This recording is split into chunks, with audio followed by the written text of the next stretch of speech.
నమస్తే, welcome to #you. నేను మీ రాజేష్.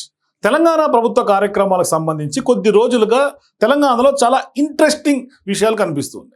గత కొద్ది రోజులుగా సీఎం రేవంత్ రెడ్డి సచివాలయానికి దూరంగా ఉండటం ఇప్పుడు ప్రధానంగా తెలంగాణ రాజకీయాల్లో హాట్ టాపిక్గా మారుతుంది. అసలు ఎందుకు రేవంత్ రెడ్డి సచివాలయానికి దూరంగా ఉంటున్నారు అనే ఒక చర్చ మొదలైంది. అంటే సచివాలయం నుంచి కాకుండా ముఖ్యమైనటువంటి రివ్యూలన్నీ కూడా ఇవాళ పోలీస్ కమాండ్ కంట్రోల్ సెంటర్ నుండి చేయటం ఇప్పుడు రాజకీయాల్లో ఆసక్తిని రేపుతోంది. మరి ముఖ్యంగా ఆయన వీఐపీలని కలవడం కూడా ఎక్కువ శాతం ఇంటి వద్ద నుంచే కలుస్తుండడం దీనికి కొంత చర్చకు మరింత బలాన్ని చేకూరుస్తుంది. దీనికి ప్రధాన కారణం సచివాలయంలో వాస్తు మార్పులేనా, అందుకే సీఎం మరో కొంత ఆల్టర్నేటివ్గానే ఆలోచిస్తున్నారా, అవునా అంటే ఖచ్చితంగా తాజా ఉదాహరణలు జరుగుతున్నటువంటి పరిణామాలను చూస్తుంటే అవుననే వాదనలు ఎక్కువ శాతం వినిపిస్తుంది. అసలు తెలంగాణ సచివాలయంలో ఏం జరుగుతోంది? అయితే వారం రోజుల క్రితమే తెలంగాణ సచివాలయంలో మార్పులు చేర్పులు చేయాలని ముఖ్యమంత్రి రేవంత్ రెడ్డి నిర్ణయించినట్లుగా మనకు సమాచారం అందుతుంది. ఇందులో భాగంగానే సీఎం కాన్వాయ్ ఎంట్రీ ప్రధాన ద్వారాన్ని మార్చబోతున్నారని కూడా కొంత ప్రచారం జరుగుతోంది. ఇకపైన సచివాలయం వెస్ట్ గేట్ అంటే పశ్చిమ ద్వారం నుంచి కూడా కాన్వాయ్ ఎంట్రీ ఉండనుంది అనే చర్చ జరుగుతోంది. ఈస్ట్ గేట్ నుండి సీఎం కాన్వాయ్ బయటికి వెళ్ళినట్టు కూడా తెలుస్తుంది. అయితే ఇవాళ ఐఏఎస్ ఐపీఎస్ ఇతర అధికారులు మాత్రమే ఈస్ట్ గేట్ నుండి ఎంట్రీ ఉంటుందని కూడా తెలుస్తుంది. ఇందులో భాగంగానే సచివాలయ సింహద్వారం అంటే ముఖద్వారం ముందు ఫ్రంట్ గేట్ దాన్ని కూడా మూసేశారు అధికారులు. రేవంత్ సీఎం అయ్యాక తనదైనటువంటి శైలిలో మార్పులు చేర్పులకు కూడా ఇవాళ సచివాలయంలో శ్రీకారం చుడుతున్నారు. తొలుత పిసిసి అధ్యక్ష పదవి వచ్చాక కూడా వాస్తు తగినట్టుగానే గాంధీ భవన్లో మార్పులు చేసినటువంటి విషయం కూడా మనందరికీ గుర్తే ఉండే ఉంటుంది. సో ఇట్లాంటి సందర్భాల్లో ఇవాళ వాస్తు పరంగా కొంత రేవంత్ రెడ్డి సచివాలయం పైన ఫోకస్ చేశాడు. Integrated command control room centre నుండి ఇవాళ అన్ని సమీక్షలు కూడా రేవంత్ రెడ్డి చేస్తున్నాడు. ఖచ్చితంగా ఈ వార్త బయటకు వచ్చినప్పటి నుండి కూడా పలు సంఘటనలు దీనికి బలం చేకూరుస్తూ ఉన్నాయి.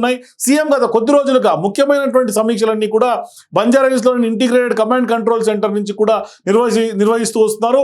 ఇందులో భాగంగానే గత కొద్ది రోజులుగా ముఖ్యమైన మీటింగ్లు మినహా సమీక్షా సమావేశాలన్నీ కూడా సీఎం నివాసం లేదంటే కనుక కమాండ్ కంట్రోల్ నుంచి కూడా చేస్తున్నటువంటి పరిస్థితి. ఇక నిన్న కూడా సీఎం మంత్రులు హాజరైనటువంటి 2 రివ్యూలకు కూడా ఆయన కమాండ్ కంట్రోల్ రూమ్ నుంచి ఆపరేట్ చేశారు. ఇది మామూలుగానే కొంత డిజాస్టర్ మేనేజ్మెంట్ వర్గాలు వరదల సమీక్ష అంటే అవి కూడా ఇవాళ అక్కడి నుంచి నిర్వహించినటువంటి పరిస్థితి. మరోవైపు వ్యవసాయ శాఖ సహకారక శాఖ రివ్యూ కూడా అక్కడి నుంచి నిర్వహించడం కూడా కొన్ని వాదనలకు మరింత బలాన్ని చేకూరుస్తుంది. అయితే సచివాలయం బయట మార్చాలే కానీ సచివాలయం లోపల కూడా మార్పులు జరుగుతున్నట్లు కూడా ప్రచారం జరుగుతుంది. నిజానికి సచివాలయం చాలా ఇరుగ్గా ఇబ్బందికరంగా ఉందనేది కూడా మొదటి నుంచి మంత్రులు అధికారుల ఒపీనియన్గా స్పష్టంగా కనిపిస్తుంది. దీంతో ఇప్పుడు ఖచ్చితంగా దానికి తోడు రివ్యూ చేయాలంటే ఇక్కడ అనుకూలంగా లేదనే ప్రచారం కూడా జరుగుతుంది.